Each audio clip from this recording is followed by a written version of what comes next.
초대교회부터 교회 두 가지 큰 사상이 교회를 굉장히 혼란하게 했습니다. 그 중에 하나가 율법주의고 또 하나가 영지주의입니다. 율법주의는 삶의 규모를 바르게 해야 구원을 받을 수 있다라고 하는 사상이죠. 그래서 이런 식으로 율법주의로 흘러간 것이 바로 유대교입니다. 유대교는 구약의 모든 규정들을 지켜야만이 구원을 받을 수 있는 자격이 되어진다. 이렇게 주장하는 사상들이었죠. 그것은 굉장히 우리에게 유혹적이죠. 왜냐하면 규모가 바르지 않은 사람을 보면 저 사람은 저래서 구원받기 쉽지 않겠구나. 하나님은 이렇게 바르고 아주 정돈돼 있고 생각이 올바른 사람들을 보면 이제 그것이 구원의 조건일 수 있겠구나. 이런 식으로 유혹이 쉽게 옵니다. 그것은 큰 세력을 확장했고 그것은 교회를 타고 들어왔어요. 그게 왜 문제가 되냐? 그것은 복음보다 살 인간의 인격, 의지를 더 강조하게 돼버리고요. 그래서 영적인 세계의 비밀을 사실은 제한하게 되는 요인을 갖게 됩니다. 또 하나가 영지주의예요. 영지주의는 구원을 받았으면 됐다는 거예요. 하나님의 은혜로 구원받아서 그러면 삶은 적당히 해도 된다는 겁니다. 그래서 이 규모에 대해서 아주 무관심하게 되죠. 그것이 영향을 계속 준 거죠. 그 영지주의는 오늘날에 그 구원파에 영향을 준 겁니다. 사실은 이 구원파는 그 뿌리가 영지주의에 두고 있습니다. 이것은 하나님이 우리를 구원하실 때는 우리의 영과 마음과 정신과 육신 전체에 대한 축복입니다. 그래서 요한에서 3장에도 나오신 내 영혼이 잘된 것 같이 범사에 잘되고 강건하라. 이걸 수복음에서는 3박자라고 했는데 아닙니다. 한 박자입니다. 왜냐하면 내 영혼 안에 다 있는 것이다. 그러니까 우리가 구원이라는 비밀을 갖게 되면 우리의 삶의 전인적인 부분에 응답이 다 오게 돼 있는 것이죠. 자, 이것이 복음의 핵심이죠. 그런데 이런 영지주의가 오늘날에 이제 또 교회를 많이 이렇게 파고들습니다. 그러니까 이 영지주의에 빠지면요, 그게 굉장히 깊이 있어 보입니다. 영지주의의 또 한 유파가 오늘날 중국에서 시작된 건데요. 그게 워치만이라고 하는 사람으로 시작된 무교회주의자가 그 영지주의의 대표적인 겁니다. 아마 여러분은 잘 아실 분도 있겠고 또 모르는 분도 있겠지만 우리나라에서는 대표적인 사람이 제야 세력의 어떤 아주 유명한 영향을 미쳤던 함석헌 씨가 그런 무교회주의, 퀘이커교도라고 합니다. 이거에 큰 영향. 이 사람들은 교회를 무시해버리죠. 자, 이런 사상들이 교회 안에 초대교회부터 안팎으로 계속 영향을 줬습니다. 자, 이런 신앙은 오늘날의 우리에게도 사실은 보이지 않게 많이 들어와 있습니다. 그래서요, 우리가 구원받으면 됐지 전도 같은 거 안 해도 되고 하나님의 은혜면 됐지. 이렇게 생각을 한다면 이것은요, 영지주의의 영향이 내 안에 있는 겁니다. 어떤 사람은 그래도 그렇지 규모를 가지고 있어야 된다. 이렇게 된 그게 이제 알미니안 사상으로 들어와서 여러 교단에 영향을 줬어요. 여러분 카톨릭도 알미니안 사상을 영향받았습니다. 카톨릭뿐만 아니라 감리교, 성공회, 침례교 이런 교단들이 이런 영향을 사실은 받았습니다. 이게 알미니안 사상이 쫙 들어서 이게 바로 율법주의입니다. 이것이 이제 다른 형태로는 인본주의라고도 하고요. 이런 사상이 교회 안팎으로 오랫동안 침투해 들어와 있는 것입니다. 복음이 강조되지 못하지요. 복음은 점점 힘을 잃어버립니다.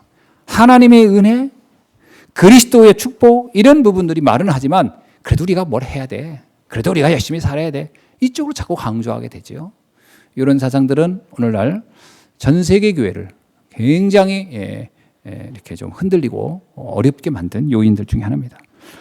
우리 안에 이런 생각들, 나도 모르게 있는 이런 잘못된 부분들을 바꿔내야 합니다. 그래서 우리는 언제나 말씀으로 돌아가야 돼요. 그것도 그냥 말씀이 아니고 복음의 말씀으로 돌아가야 돼요. 사람들은 다 성경을 가지고 얘기하거든요. 그래서 문제는 그냥 성경으로 돌아가는 게 문제가 아니고 복음으로 돌아가야 된다. 오직 그리스도로 돌아가야 됩니다. 그 눈을 가지고 신앙을 새롭게 다시 보고 조명해야 할 줄 믿습니다.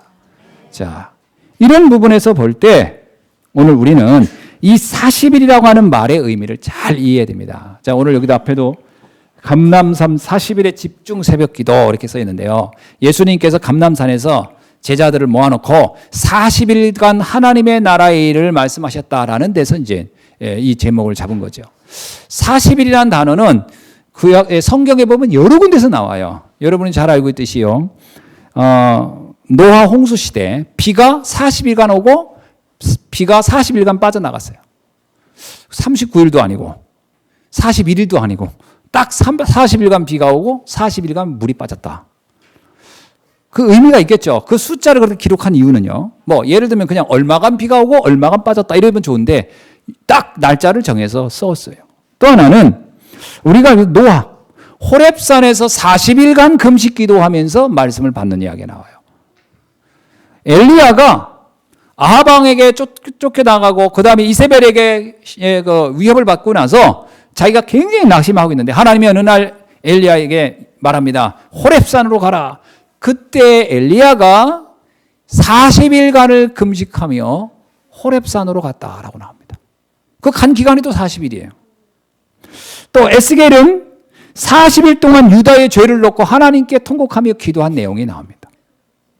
요나는 니느웨 성에 가서 40일이 지나가 회개하지 않으면 이곳에 심판이 임할 것이다.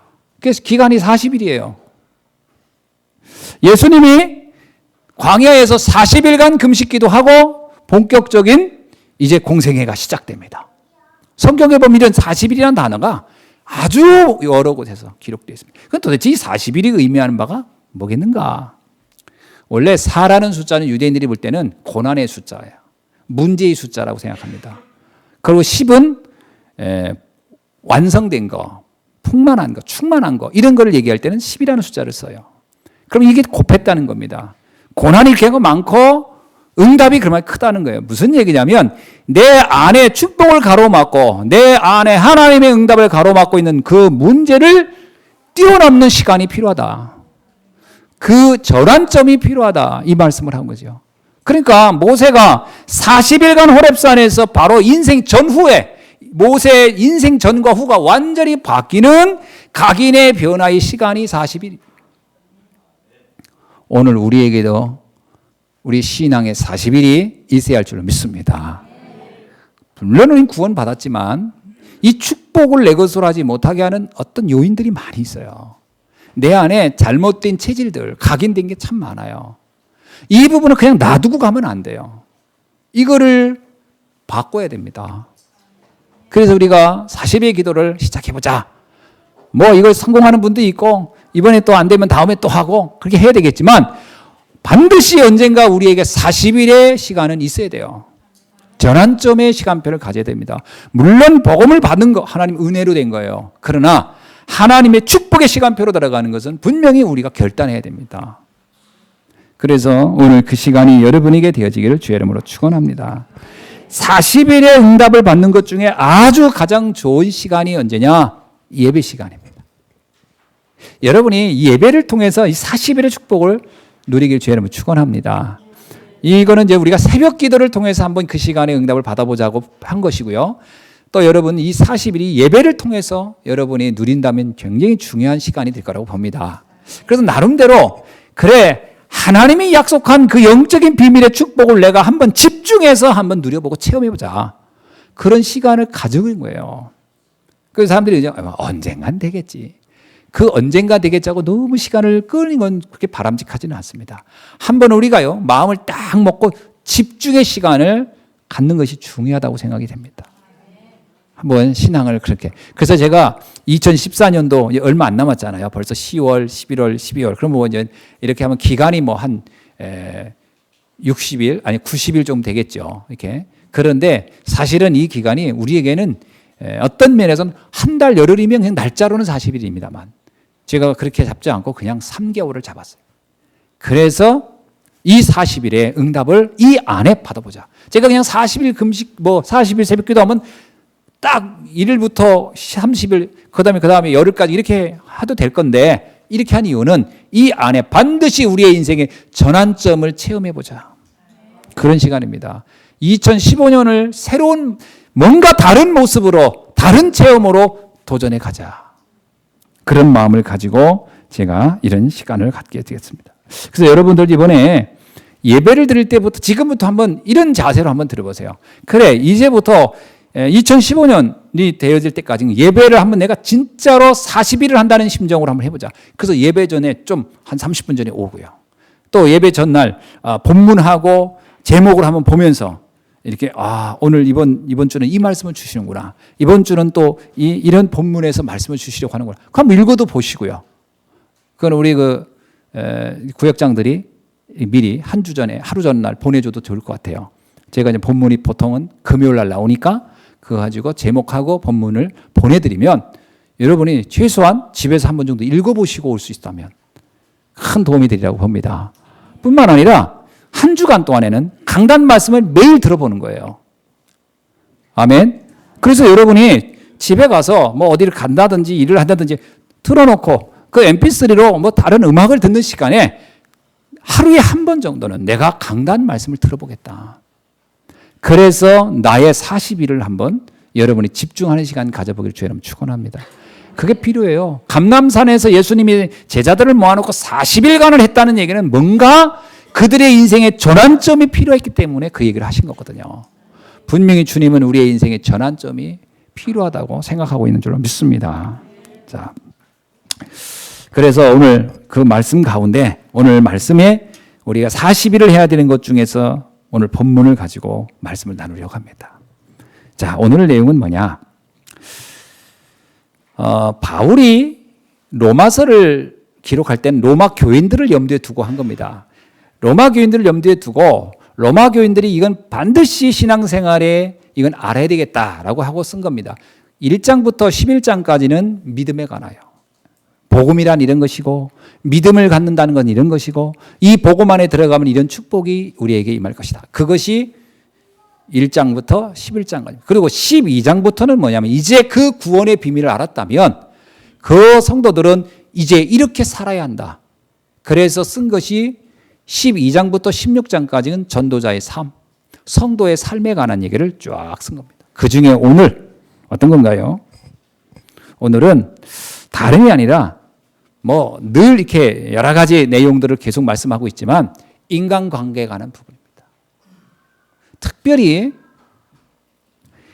교회 안에 믿음의 불신자들, 믿음이 연약한 성도들과의 관계, 그리고 전도 대상자가 되는 현장의 사람들과의 관계, 나를 알고 있는 주변 사람들과의 관계를 어떻게 승리할 것인가, 이것이 오늘 본문의 내용입니다. 여러분, 우리가 구원을 받는 데는 우리의 규모와 삶은 그다지 큰 의미가 없습니다. 구원은 그렇습니다. 로마서 5장 8절에 보면 우리가 죄인 되었을 때요. 우리가 무슨 인격이 훌륭했더니 하나님이 그걸 보고 너 참 인격이 훌륭해서 너 구원받을 만하다. 그래서 구원을 준 게 아니고 우리가 죄인 되었을 때 우리는 구원을 받을 자격이 없는데 하나님의 일반적인 은혜로 우리는 구원을 받고, 그래서 구원은 하나님의 은혜로 인한 것이기 때문에 우리의 삶과는 사실 관련이 없습니다. 이거를 결부시킬 때 이게 율법주의가 되는 거거든요.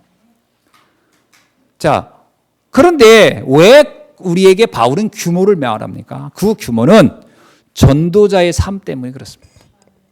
이거는 구원하고 관계 있는 게 아니고 이거는 전적으로 전도와 관련된 겁니다. 그런데 이 전도는 무엇과 관련되어 있죠? 그것은 하나님의 상급과 관련되어 있어요. 전도는 우리의 인생의 풍성한 이 복음을 누릴 수 있는 그릇과 관련되어 있는 거예요. 그래서 전도자의 삶은 대단히 중요한 겁니다. 불신자는 반드시 구원을 얻는 것이 가장 중요한 문제라면 구원받은 하나님의 자녀들은 전도자의 삶의 축복 속으로 반드시 들어가야 됩니다. 이것이 지금 바울이 우리에게 요청하고 있는 내용이에요. 자, 그러다 보니까 우리는 나름대로 규모를 가져야 돼요. 우리는 교회 안에서 물론 믿음 연약한 사람을 만날 경우가 있죠. 물론 내가 믿음이 약할 수도 있지만 마찬가지입니다. 내가 믿음이 약한 나로서도 사람을 보고서 뭔가 신앙에 대한 부분들의 모델을 보니까요. 이 관계가 대단히 중요하지요.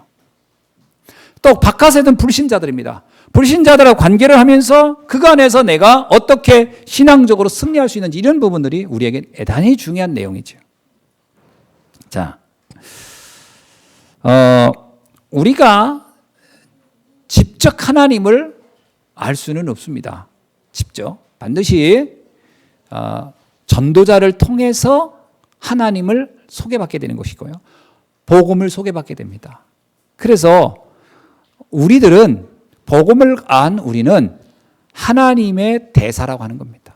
내가 복음을 전달해 주는 사람이에요. 불신자는 나를 보고서 교회를 해석하고요. 나를 보고서 복음을 해석하고 나를 보고서 하나님을 해석합니다. 그게 문제입니다. 보지 말라고 해도 그들은 봐요. 나를 봅니다. 그래서 나를 통해서 신앙은 저런 거구나. 교회는 저런 것이구나. 또 그것도 맞습니다. 내가 교회고 우리가 교회이기 때문에 나를 통해 교회를 이해하는 겁니다. 교회 이상해. 그건 내가 이상한 거예요. 나를 본 사람에겐. 그렇죠? 또 내가 교회가 이상해라고 하는 건 내가 누군가를 이상한 사람을 본 거예요. 하나님의 교회는 완전한데 그 하나님의 교회를 대표하고 있는 사람이 이상하면 교회가 이상한 것처럼 보인다니까요. 교회는 완전한 겁니다. 아멘.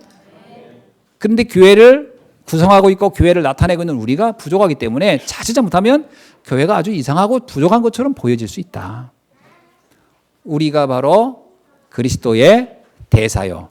하나님의 대사로 하나님 우리를 부르셨다는 거죠. 그래서 고린도후서 5장 20절에 우리가 그리스도를 대신하여 사신이 되어, 바울이 그렇게 본 겁니다. 내가 그리스도를 대신한 사신이 되었다. 그래서 우리가 이 관계에서 승리를 해야 됩니다. 특별히 영적인 부분을 정확히 알아야만이 인간관계에 승리하면서 또 현장을 바꿔내가는 그러한 성도가 될 수 있는 줄 믿습니다. 성경에 보면 신앙관계를 아주 성공했던 사람들이 몇 명이 나오는데 그 대표적인 사람이 요셉입니다. 요셉은 형들과 보디발과의 관계에서 승리했어요. 여러분, 우리가 신앙을 승리한다고 하는 거, 여러분 내가 여쭤볼게요. 우리가 신앙생활을 할 때 하나님 앞에서 신앙생활을 하는 거하고 사람들 앞에서 신앙생활을 하는 거하고 어느 게 더 어려운 것 같습니까? 사실은요, 사람 앞에서 신앙생활 하는 게 어렵습니다. 왜 하나님 앞에서 하는 게 안 어려우냐면 하나님은 긍휼의 하나님이시에요. 내가 부족해도 용서하고 내가 잘못해도 수용하고 나에게 축복을 주시고 그럽니다. 나를 징계하거나 막 비판하고 하지 않으세요. 근데 사람들은요, 나의 조그만 실수만 해도 그거 가지고 다 꼬투리 잡고 막 얘기합니다. 그래서 신앙생활하는 게 하나님 앞에서는 어떤 면에서 쉬워요. 근데 이 사람 앞에서 할 때 굉장히 긴장해야 돼요. 저는 하나님 앞에서는 별로 긴장 안 합니다. 근데 성도님들 앞에서는 되게 긴장합니다. 성도들이 나를 어떻게 볼까? 이거 생각 안 할 수 없어요, 제가 하나님 앞에서는 내가 이러고 성도들 앞에 함부로 막 한다. 아마 목회 수명이 짧을 겁니다. 그러니까 이게요, 신앙생활이라고 하는 거는 구원하고 상관없이 신앙생활이라는 것은 결국은 우리가 산속에 혼자 고립해서 하는 게 아니고 함께 살기 때문에 이 안에서 어떻게 승리할 것이냐가 아주 중요합니다. 신앙생활의 승리는 엄밀하게 하면 인간관계의 승리입니다. 아멘. 우리가 뭐 때문에 시험 들죠? 여러분, 고양이나 개 때문에 시험 드는 사람은 없어요. 나 고양이 때문에 시험 들어서 교회 못 다녀. 나 개 때문에 시험 들어서 교회. 이러지 않습니다. 사람한테 시험 들어서 교회를 안 다니는 거죠. 거의 사람 때문에 시험 들지 짐승 때문에 시험 들지 않습니다. 그래서 우리는 시험을 줄 때도 사람에게 주고 받을 때도 사람한테 받아요. 이 부분을 승리해야 됩니다. 그 중에 대표적으로 승리한 사람이 그냥 요셉, 다윗, 그리고 호세와 같은 사람입니다. 요셉 보세요. 형들이 자기를 팔았어요. 그리고 노예로 갔습니다. 열심히 했는데 또 주인은 나를 자기 부인과의 문제를 해서 죄인으로 만들어서 감옥에 넣어버려요. 여러분, 이 관계를 요셉이 실패했더라면, 여기서 막 시달렸더라면 신앙생활 자체가 안 됐을 거예요. 이것을 승리해야 됩니다. 여러분, 다윗은 형들에게 또 사울왕에게 굉장히 시달림을 당한 사람이에요. 거기에서 승리했습니다. 그게 다윗의 신앙생활의 승리의 비결이에요. 호세아는 아내 때문에 정말 시달릴 사람이었어요. 호세아 아내가 누군지 아시죠? 고멜. 그 여자는 아주 바람둥이였어요. 데려다 놓으면 바람 나서 또 나가, 데려다 놓으면 바람 나서 또 나가, 데려다 놓으면 바람 나서 또 나가. 호세아가요, 정말 이게 시달릴 일이죠. 근데 어느 날 아내를 가만히 보니까 깨달은 거예요. 아니다. 여기에 계획이 있다. 그리고 가만히 이렇게 이스라엘 민족이 자기 아내하고 똑같은 거예요. 호세아는 선지자예요. 나라를 놓고 늘 생각하는 사람이에요. 아내를 보니까 그래, 여기에 하나님의 사인이 있구나. 이스라엘 백성이 늘 우상 숭배하고 하나님이 용서해서 데려다면 또 우상 숭배하고 또 용서해 데려다면 또 우상 숭배하고, 이야, 이게 우리 아내하고 어쩜 이렇게 닮았냐. 요게 호세아가 발견한 거야. 그렇다면 내가 아내가 문제가 아니다. 이 민족의 우상의 문제를 내가 말해야 되겠구나. 그게 호세아서입니다. 그래서 호세아서는 자기 아내 문제에, 만약에 호세아서가요, 아내 문제에 시달려가지고 평생 이 여자, 이런 여자 만나가지고 내가 이 인생 팔자 다 무너졌어. 그리고 싸웠고 그거 붙잡고 세워 다 보냈으면 그는 선지자의 역할을 전혀 못했을 거예요. 인간관계의 문제를 넘어서야 됩니다. 아멘. 자, 그런데 왜 우리는 인간관계에서 승리를 못하고 대부분이 무너질까? 왜 무너질까요? 왜 우리는 사람관계에서 그걸 승리하지 못하고 거기에 내가 휩싸여버리고 거기에 내가 막 빠져들어갑니까? 이유가 뭐지요? 불신앙 때문에 그렇습니다. 하나님의 완벽한 계획이 있다는 것이 안 믿어져서 그렇습니다. 여러분, 우리는 에베소서 1장에 보면 영세전에 하나님 우리를 택하여 부르셨다고 그래요. 그럼 우리는 하나님이 처음부터 나에 대한 모든 계획을 다 가지고 오셨어요. 아멘. 내가 사는 모든 과정에 하나님의 계획이 있어요. 내가 이곳에 있는 거, 내가 이 지역에 사는 거, 내가 이 교회에 다니는 거, 내가 이 사람을 만난 거, 내가 이런 사람과 지금 만나고 있는 것, 분명히 하나님이 알고 계세요. 그러면 거기에 뭐가 있다? 하나님의 계획이 있는 것이다. 그 계획은 그 사람하고 잘 지내라 이 말이 아닙니다. 그 속에서 메시지를 찾아내야 돼요. 하나님의 메시지를 찾아내야 됩니다. 하나님은 분명히 나를 축복하기 위해서 그곳에 메시지를 담고 있다. 거기에 대해서 믿음이 있어야 돼요. 불신앙이 뭐냐? 이런 문제가 나한테 재앙이 될까 봐 걱정하는 거예요. 그게 착각입니다. 아닙니다. 재앙이 아닙니다. 잘 보세요. 요셉에게 형들은 축복으로 가는 지름길이었어요. 요셉에게 보디발은 축복으로 가는 지름길이지 그게 재앙이 아닙니다. 그렇다고 해서 뭐 형들하고 잘 지내라 이런 말이 아니에요. 그렇다고 보디발을 이뻐하라 이 말이 아닙니다. 나에 대한 하나님의 계획을 찾으면 승리하게 됩니다. 많은 사람들이 이거 못 찾아요. 지금 여러분 관계에 복잡한 사람들이 있습니까? 거기에 하나님의 엄청난 축복을 담아놓고 만나고 있다는 것을 깨닫길 주님은 축원합니다. 자, 그래서 우리가 이런 하나님의 계획을 발견하지 못하니까 자꾸 거기서 우리는요 무너지는 거예요. 그래서 여러분 복음의 완전성 언약으로 붙잡는 날이 되길 주님은 축원합니다. 복음의 완전해요. 나에 대한 복음은 완전합니다. 어느 정도 완전합니까? 복음은 완전하고 충분하고 모든 것이라는 겁니다. 아멘. 그거 붙잡으셔야 돼요. 그래서 우리가 진짜 완전한 복음을 가지고 있지만 사람은 왜 그러면 그렇게 흔들리냐? 이유는 다른 게 아니에요. 창세기 3장 문제에 잡혀 있었기 때문에. 그래서 사단에게 잡혔기 때문에 그들은 자기가 아무리 노력해도 해결할 수 없는 한계를 가지고 있는 거예요. 지난주에 제가 그 대학교 다닐 때 만났던 친구를 만났습니다. 신학대학 다닐 때 같은 과 이제 그 친구인데 이제 제가 이제 신학을 전공했기 때문에 그 친구도 같이 신학하고 해서 나중에 목사님이 됐죠. 근데 이 친구는 여자예요, 여자 목사님인데 결혼을 좀 늦게 했습니다. 늦게 했는데 결혼한다는 얘기를 한번 내가 이제 듣게 됐어요. 근데 뭐냐면 어떤 후배하고 결혼을 한다는 거예요. 그래서 어떻게 그때도 연하하고 결혼을 한다고 그래서 사람들 사이에서는 누구야? 이렇게 했더니 어떤 남자라고 해요.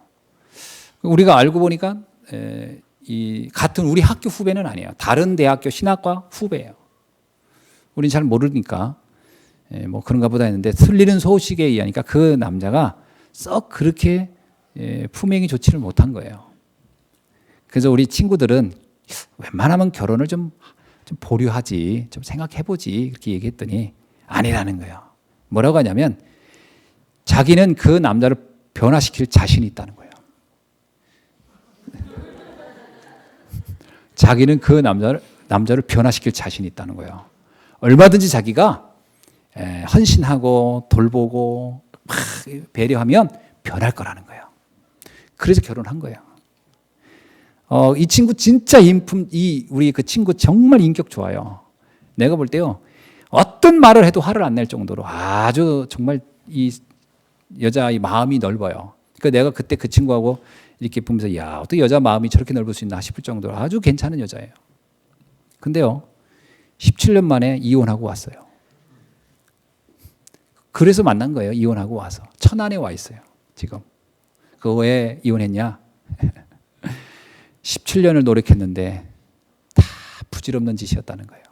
그러면서 이러더라고요. 내가 미친년이었지. 그러니까 안 되더라는 거예요. 어쩌면 사람이 저렇게 안 변할 수 있냐. 어쩜 저렇게 안 변할 수 있냐. 근데 말하는데 말도요, 자꾸 내가 뭘 얘기하면 뭔데? 자꾸 지질문해요. 귀가 안 들리는 거예요. 그래서 왜 그런가 했더니 맞아가지고 고막이 나간 거예요. 그 지경으로 살았던 거예요. 17년 참고 또 참고. 야, 이 얘기 들어보니까요, 내가 속에서 같은 남자지만 그런 나쁜 놈의 새끼 그냥 이 생각이 확 들고 그런 놈이 다 있냐. 그 할 정도로 참 못된 짓은 다 했더라고. 근데요, 제가 그 친구한테 그 얘기했어요. 그런데 그 속에 하나님이 계획이 있다. 어렵겠죠. 그게 너에겐 축복이다. 어렵겠죠. 내가 그 얘기했어요. 너는 그곳에 하나님이 주신 언약을 찾아야 된다. 답이 있다. 했더니 이 친구는 다른 일로 왔었어요, 사실은. 그 남편을 어떻게 좀 손발을 묶어놓을 수 있도록 뭔가 좀 일을 벌리고 있대 지금. 그거를 좀 막을 수 있는 그 방법을 좀 나한테 의논하러 온 거예요. 내가 그래서 내비두라 그랬어요. 손발을 자르는 건 하나님이시다. 묶는 것도 하나님이시다. 네가 묶는다고 묶어지지도 않고 푼다고 풀리는 것도 아니다. 냅둬라. 언제 다윗이 사울왕을 묶으려고 했겠냐. 냅두는 거다. 나는 내 갈 길을 가는 거다. 그러나 하나님이 그 속에 준 사인이 있다. 그만 찾아내면 된다. 그 얘기를 같이 했어요. 이 친구는 뭐 지금 뭐 가슴이 뭐 그 남자 생각만 해도 가슴이 벌렁벌렁하고 이혼한 지가 한두 달밖에 안 되니까 막 나한테 얘기하면서 울고 또 정색하고 또 나한테 내가 이렇게 울 사람이 아닌데 내가 옛날에 울 만큼 울었는데 내 눈물이 왜 어디서 나와? 뭐 이러면서. 그렇죠. 안 됩니다. 답이 어디 있을까요? 그 사람을 바꾸는 게 답입니까? 그것도 아니에요, 사실은. 내가 그거 바꾸는 것도 아니다. 언제 사울왕을 바꿨더냐? 냅두는 거다. 하나님은 너에게 계획이 있다. 내가 그 얘기했어요. 너에게 계획이 있다. 그건 놔두는 거다. 그 사람의 계획이 어떻게 될지는 아무도 모른다. 오네시모처럼 하나님이 바꿔 쓰실 수도 있고 사울왕처럼 어느 한계에서 그냥 데려가는 수도 있고 그건 모르는 것이고 그건 난 심판자가 아니고 내가 판단자가 아니니까 우리는 그거에 대해서 관여할 상황도 아니고 관여해서도 안 되고 그건 하나님께 맡기는 것이고 이제 하나님이 무엇을 원하는지 그래서 제가 복음을 좀 설명했어요. 진짜 복음 속으로 들어가서 그 안에서 주는 하나님의 능력을 잡으면 내 인생 지금까지 살았던 날에 그 모든 걸 다 뒤바꿀 수 있는 역사가 일어날 것이다. 웃으면서 하는 얘기야. 그런 날이 왔으면 좋지. 그리고 갔어요. 근데 재밌는 것은 어떻든 저하고 얘기하면서 왠지 모르게 마음이 너무 편안하다고 또 와야 되겠대. 잘 됐다고 또 오라 그랬어요. 천안에서 하니까요. 그리고 그 아이들 딸이 둘이 있는데 너무 상처를 많이 받은 것 같더라고요. 그 아이들 계속 내가 좀 만나서 식사도 사주고 그럴 테니까 좀 만나자. 알았다고 그러더라고요. 제가요, 우리가 인간관계 승리 못하면 안 됩니다. 그 승리란 얘기는 그 문제를 내가 해결한다가 아니고 넘어서야 돼요. 아무렇지도 않아야 돼요. 상관없어야 돼요. 언제 요셉이 형들 생각하면서 울고불락하고 얼굴 붉히고 있습니까? 상관없어야 돼요. 보디발 생각하면서 내 이름 언젠가 내 복수해야지. 아닙니다. 상관없어야 돼요. 하나님의 계획이 있는 거예요. 언제 바울이 사울왕 보면서 열받고 있습니까? 그냥 가는 겁니다. 하나님의 계획이 있다니까요. 완전한 축복이 있어요. 왜? 사람들은 창세기 3장 문제 때문에 잡혀 있는 거예요. 그래서 사람은 믿음의 대상이 아니고 국률의 대상이에요. 절대적으로 잊지 마세요. 사람은 사랑의 대상이 아닙니다. 국률의 대상이에요. 믿음의 대상이 아니고 국률의. 그러니까 사랑해줘야죠. 그래서 사람은 사랑해줘야 되는 거예요. 다 사랑이 필요한 거예요. 나도 사랑이 필요하고 상대도 누구의? 하나님의 사랑이.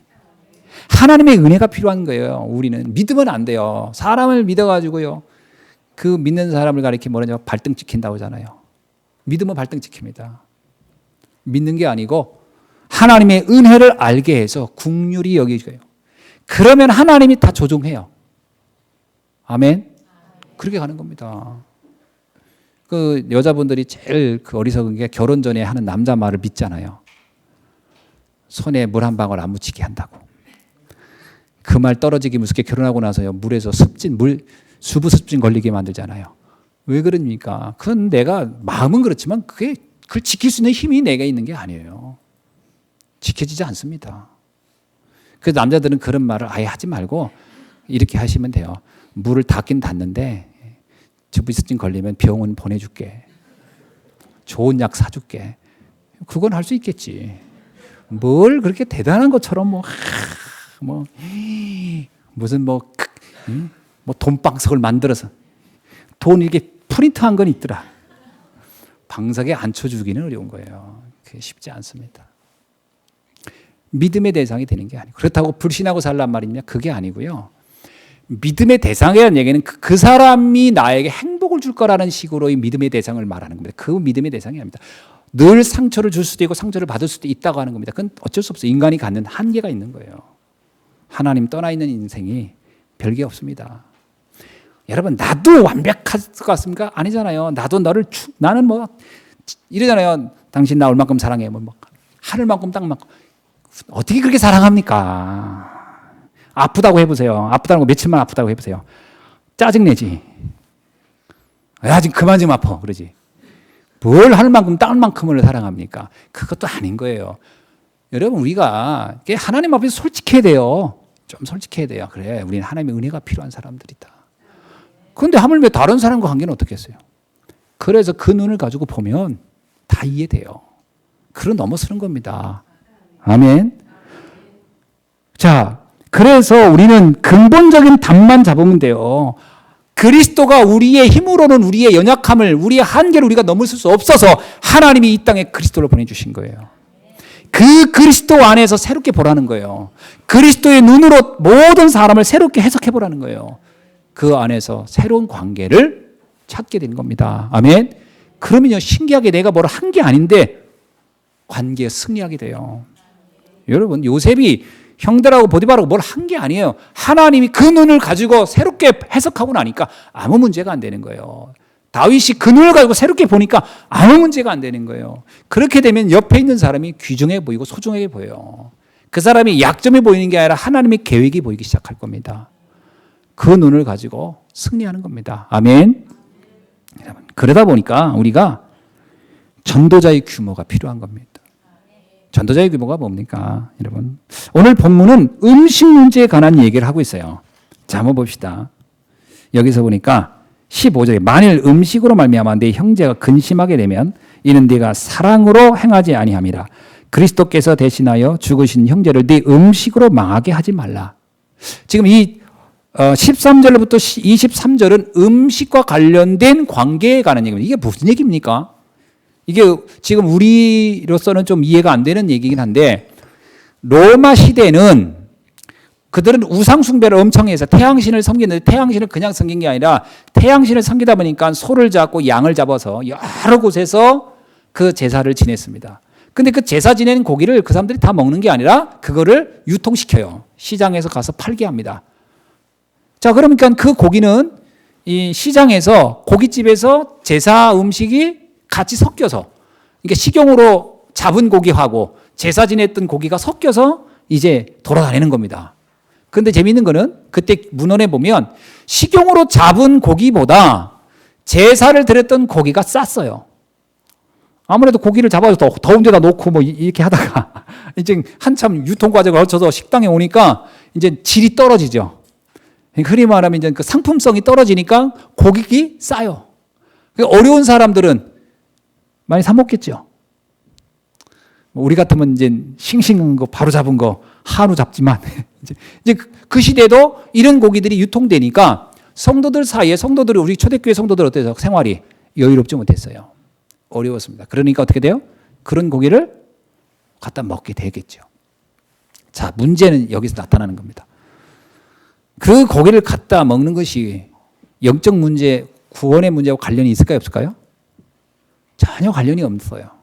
뭐 갖다 먹든 안 먹든 조심해야 할 부분이 있죠. 상한 음식 먹으면 안 되니까 그런 부분이지 그걸 먹었다고 해서 내 신앙이 이상이 있고 이러진 않아요. 근데 이제 막 새신자 오직 예수만 믿어야 된다.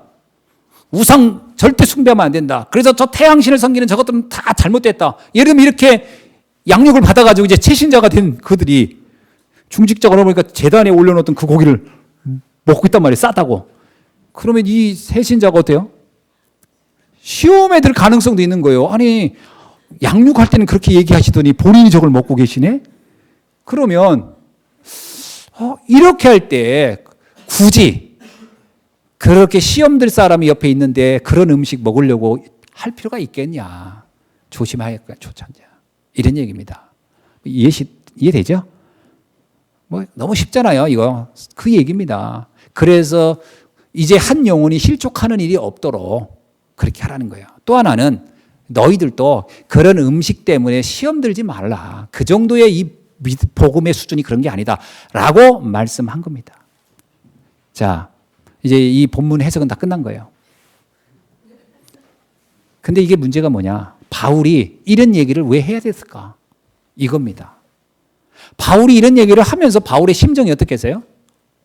참 답답했을 거예요. 아니 이런 수준을 얘기를 내가 꼭 해야 되냐? 지금 할 말도 많은데 저도 답답할 때 있어요.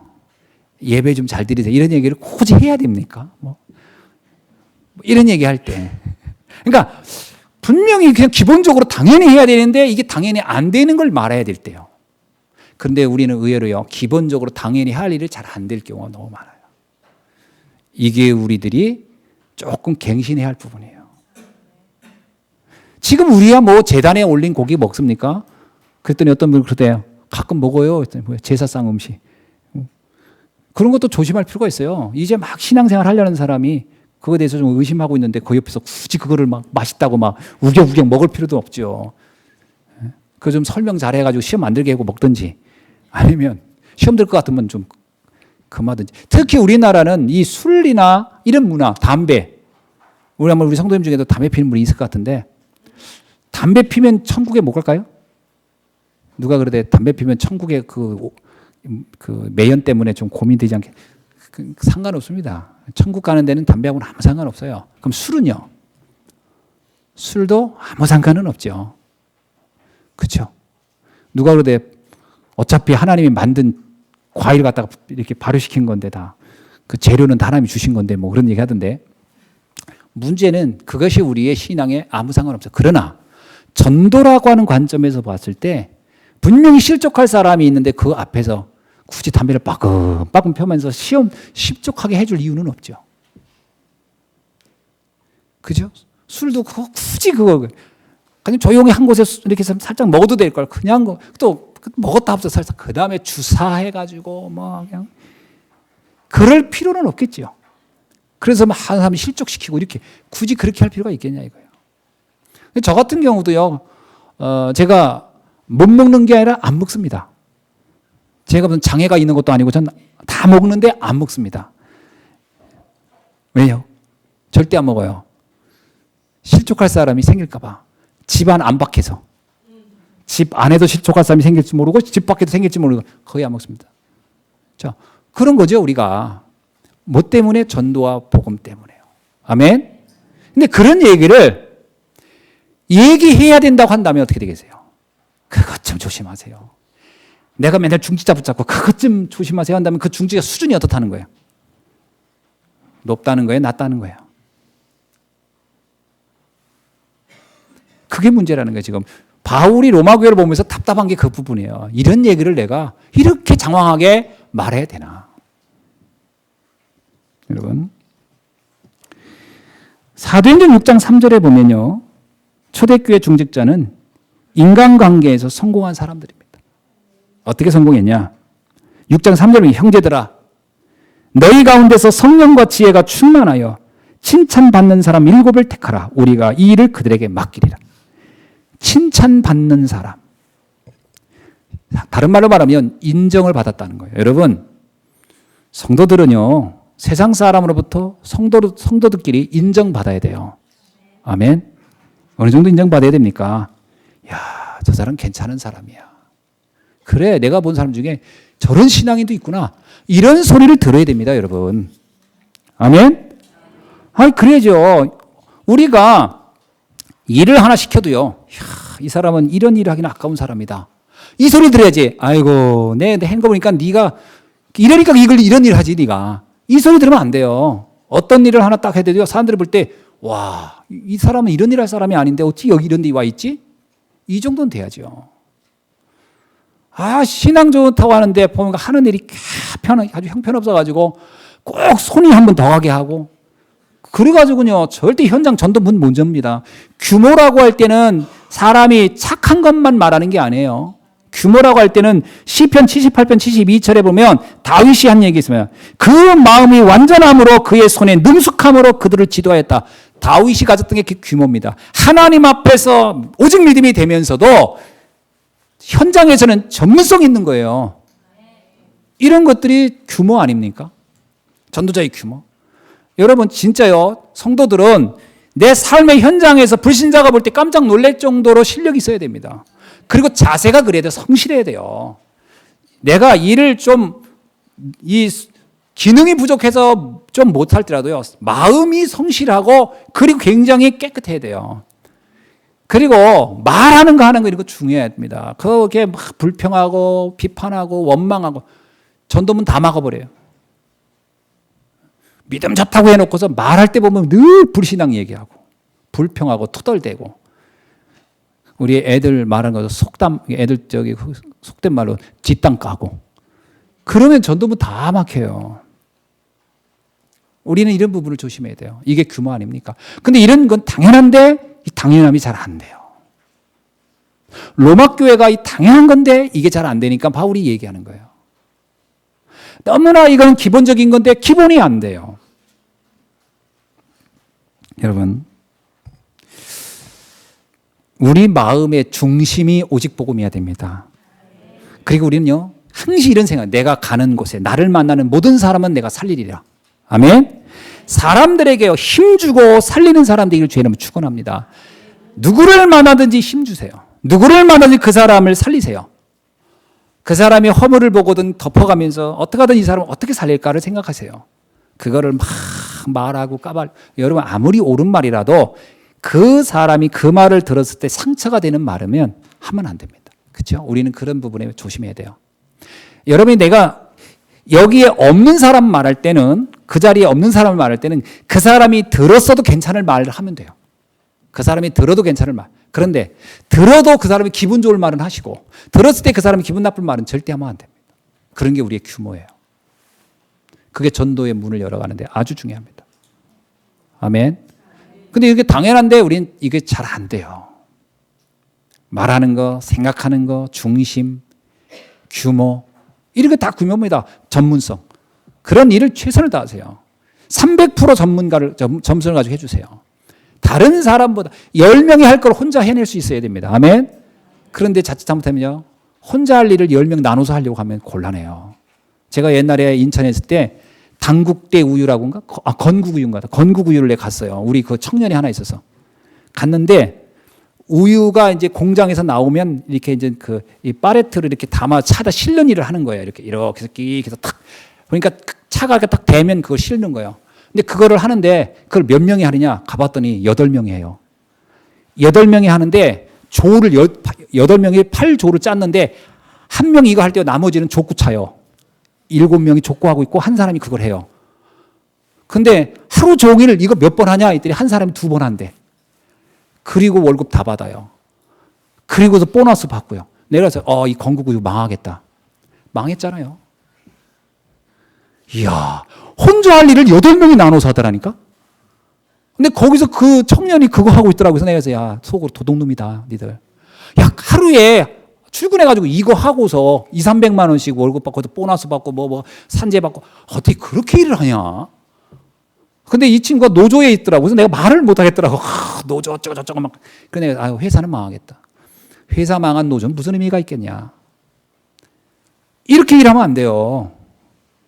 혼자 하루 종일 해도 될 일이더라고. 그 나머지는 가서 족구 하루 종일 차는 거야, 족구를. 양심적으로 안 되지. 성도들이 그거를 어이구 내 좋은 보직 왔다. 좋은 직분 이러면 안 돼요. 그건 그 회사 망하게 만드는 건데. 성실해야 돼요. 딱 봤을 때 아까운 사람이다. 네가 여기에 어떻게 이런 사람이 우리 회사에 왔으면 어떻게 이런 사람이 이런 일을 할까? 다른 데 가서 일할 사람이 여기 와 있다. 이 정도 얘기는 들어야지. 아이고 어떻게 온 게 저런 게 왔을까? 이런 소리 들으면 안 돼요. 절대로 그런 소리 들으면 안 돼요. 그게 규모입니다. 전도는 그래서 문이 열리고 닫히고가 어떤 면에서 우리의 삶 속에 다 있어요. 아멘? 여러분 그거 정말 여러분 생각하셔야 됩니다. 불신자는 사람들의 외모를 보고 판단하기 때문에 그래요. 하나님은 우리 중심 보지만 불신자는 우리 외모 보고 판단을 합니다. 그래서 우리가 그런 규모를 진짜 복음 가졌으면 정말 살려야 될 사람이기 때문에 말하는 거, 마음가짐, 일하는 태도 다 중요합니다. 아주 중요해요. 저는 요셉이 그 부분에서 승리했다고 봅니다. 그러니까 보디발이 보고 뭐냐면 여호와의 신에 이렇게 감동된 자를 내가 본 적이 없다. 그 얘기는 보디발이 볼 때 보통 노예들이 뻔하거든. 주인 안 보면 어디 짱밖에 자고. 우리 군대에서 그런 거 있잖아요. 상관 안 보면 어디 그늘등에 가서 자고. 근데 요셉은 그게 아니야. 자기 일도 아니야. 이건 내가 노예를 끌려온 사람이야. 근데 주인처럼 일을 해. 보디발이 보니까 감동이 되는 거예요. 어떻게 감동이요? 어떻게 이런 노예가 있을까? 그렇다고 애가 바보도 아니네. 똘똘한데 그래. 뭐예요? 뭔가 있는 거예요. 그게 뭘까? 하나님을 믿는 사람이에요. 여호와의 신에 이렇게 감동된 자를 내가 본 적이 그게 모든 축복의 문을 다 여는 겁니다. 우리 현장에서 그렇게 일해야 돼요. 적당히 이렇게 하면 안 됩니다. 렘넌트도 마찬가지고 공부 그렇게 어설프하게 적당히 하고 맨날 가서 학교에서 자고 전도문 절대 안 열려요. 축복 절대 안 와요. 자세가 중요합니다. 굉장히 성실해야 돼요. 선생님이 볼 때 이런 생각이 이런 사람이 돼야 돼요. 야, 우리 학교에 이런 애가 다 있네. 선생님의 마음속에 담기는 학생이 돼야 돼요. 그리고 부모님이 볼 때요. 자녀가 여러 명이지만 부모 마음이 볼 때 야, 내 아들이지만 내 새끼지만 뭔가 되겠다. 이런 자녀가 돼야 돼요. 목회자가 볼 때 야, 얘 정말 나중에 큰 인물 되겠다. 기도해 줘야 되겠다. 이런 사람이 돼야 돼요. 아이고 이 녀석 나중에 밥 3끼나 먹겠어? 이 소리 들으면 안 돼요. 선생님 볼 때 아이고 저놈 이따가 세상 나가서 어떻게 살려나 저거. 이런 걱정거리의 대상이 되면 안 돼요. 전도의 문 절대 안 열립니다. 응답은 절대 못 받아요. 여러분 그래서 뭐라고 해야 됩니까? 여기 본문에 보니까요. 22절 한번 봅시다. 시작. 네게 있는 믿음을 하나님 앞에서 스스로 가지고 있으라. 아멘. 뭐예요? 믿음으로 도전하라는 거예요. 스스로 누가 뭐라고 안 해도 그걸 누가 말해야 하고 말 안 하면 이게 아니라 믿음을 가지고 하나님의 자존심을 가지고요. 자부심을 가지고 자긍심을 가지고 스스로 하라는 거예요. 스스로 알아서. 믿음 지키고.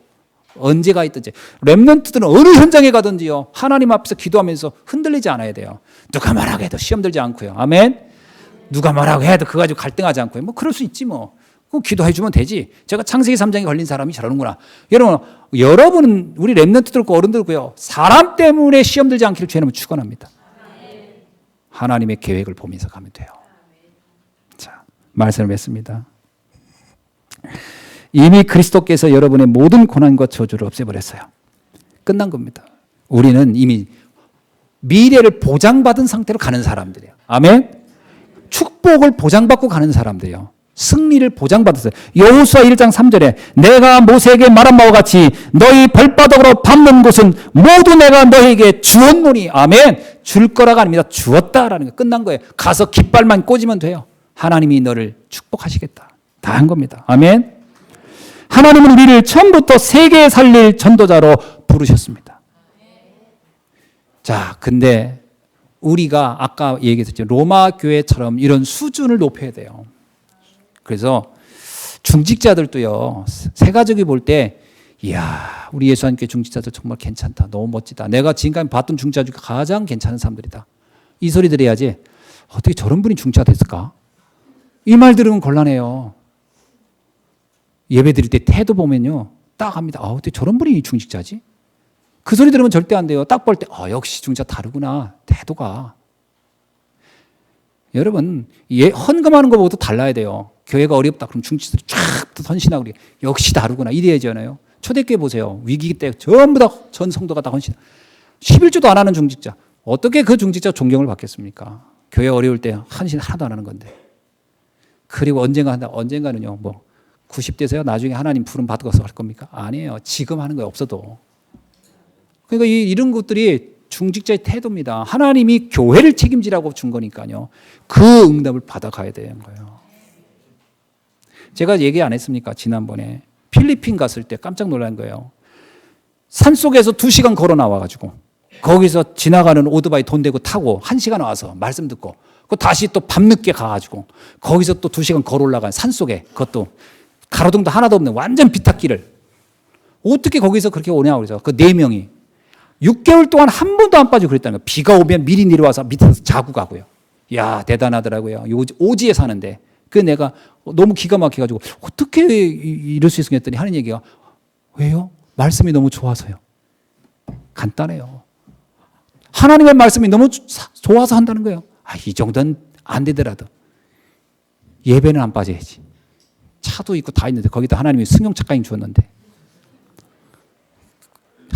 교회 바로 앞에까지 대중교통까지 연결해 줬는데 그리고 질퍽대지 말라고 도로 포장까지 다 해줬는데 그걸 못 와가지고 그냥 교회 빠지고 그러면 되겠습니까?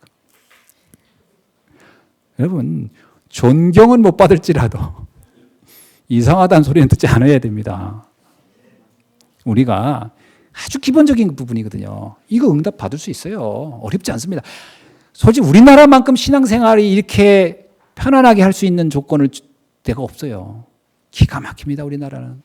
얼마나 행복한 나라인지 몰라요. 다른 나라 가보세요. 신앙생활 하는 것 자체가요. 얼마나 위험한지 몰라요. 제가 옛날에 키르기스탄 갔을 때요. 키르기스탄 가서 메시지하고 그날 저녁에 와서 방에서 자는데 연락이 온 거예요. 난리 났다고. 교회. 도둑이 들어왔다고요. 무슨 일인가 갔더니 거기는요. 담장도 되게 높게 해놨어요. 그런데 그 모슬렘, 그 모슬렘이에요. 도둑도 아니야. 사실 모슬렘 애들인데. 거기다가 사다리 타고 들어온 거예요. 무슨 저기 성 무너뜨리듯이. 사다리 타고 들어와가지고 그것도 12명이, 10몇 명 들어와가지고요.